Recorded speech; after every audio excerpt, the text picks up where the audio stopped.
नमस्ते, मी Pallavi. Simply cook with पल्लवीमध्ये तुमचं खूप खूप मनापासून स्वागत आहे. इथे आपण मटकीची रसाभाजी बघतोय. त्यासाठी मी हे साहित्य घेतलेले आहे.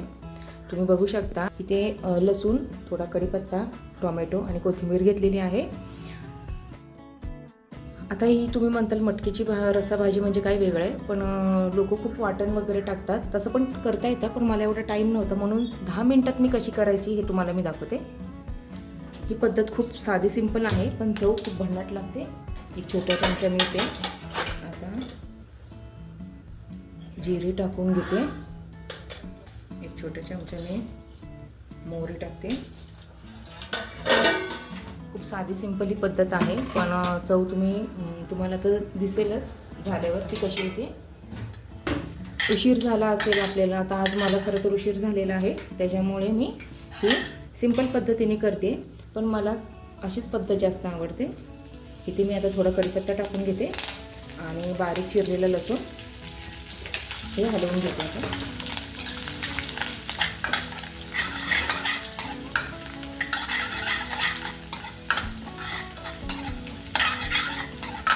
लसूण थोडा जास्त वापरला आहे, कारण फोडणीची चव त्यामुळे छान वाढते. आता यामध्ये मी जो आपला घरचा साठवणीचा मसाला असतो ते टाकून घेते. मला ह्या मसाल्यामुळे दुसरं काही टाकायची गरज पडत नाही. या मसाल्यामध्ये कांदा पण आहे, लसूण पण आहे. मी इथे छोटे 3 चमचे 4 चमचे मी टाकून घेतलेले आहे. तुम्ही तिखट तुमच्या आवडीनुसार कमी जास्त करून घ्या. लहान मुलं असेल तर तुम्ही कमी तिखट करा. आमच्या सर्वजण तिखट खातात, त्याच्यामुळे मी जास्त तिखट टाकते. आता यामध्ये मी जो बारीक चिरलेला टोमॅटो होता ते टाकून घेते.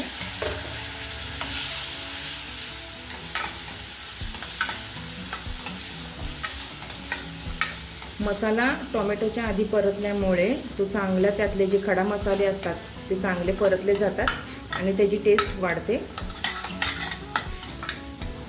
टोमॅटो टाकल्यावर लगेच त्यात आपण मीठ टाकून घेऊ, म्हणजे टोमॅटो चांगला मऊ पडेल. 2 चमचे मी मीठ टाकले.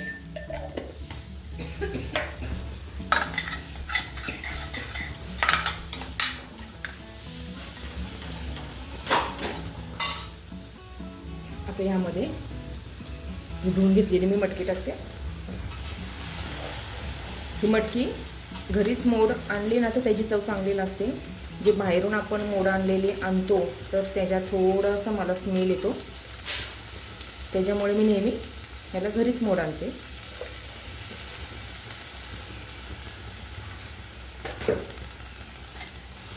आता हे चांगलं मी परतून घेते.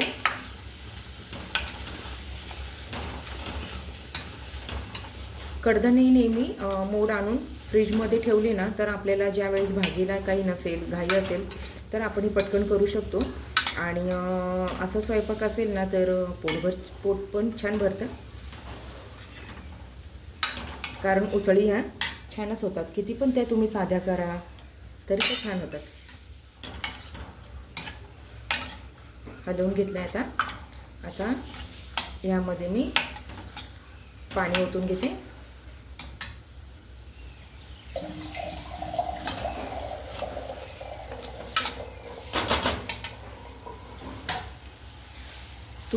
तुम्हाला किती रसाभाजी हवे त्यानुसार तुम्ही पाणी ओतून घ्या. शिजायला पण ह्याला आपल्याला थोडं पाणी लागतं, त्याच्यामुळे थोडं जास्त ठेवायचं, म्हणजे ते आटून परत थोडी होणार आहे.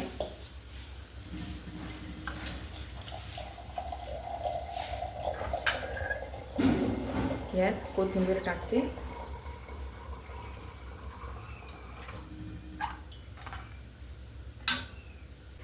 यामध्ये आता मी 1 मोठा चमचा शेंगदाण्याचं कूट टाकते. या अजून 1 चमचा टाकते आणि हे हलवून घेते.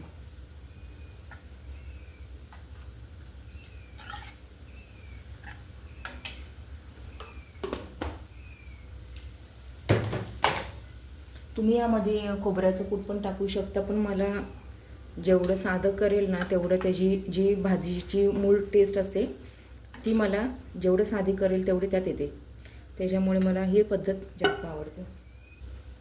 ह्या भाजीला आपण आता चांगले शिजेपर्यंत उकळू. ह्याच्यावर झाकण ठेवायचं नाही, कारण ह्याची मग तरी जाते, निघून जाते. त्याच्यामुळे झाकण वगैरे काय ह्याच्यावर ठेवायचं नाही. आता भाजीला किती छान कलर आलेला आहे. चला तर मग आपण सर्व करूया.